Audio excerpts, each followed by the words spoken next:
yung menu natin ngayon, roast pork belly in bagoong.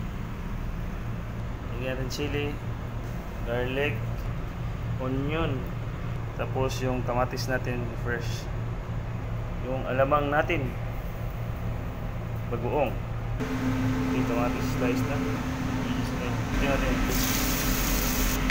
ito natin, lagyan yung bagoong, tapos yung kamatis.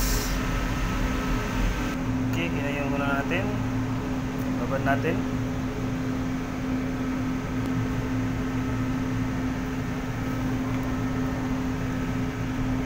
I-roast natin ng 25 minutes. Okay, ito na yung roast belly pinapunga natin. Okay, ayan natin. Okay, let's serve na.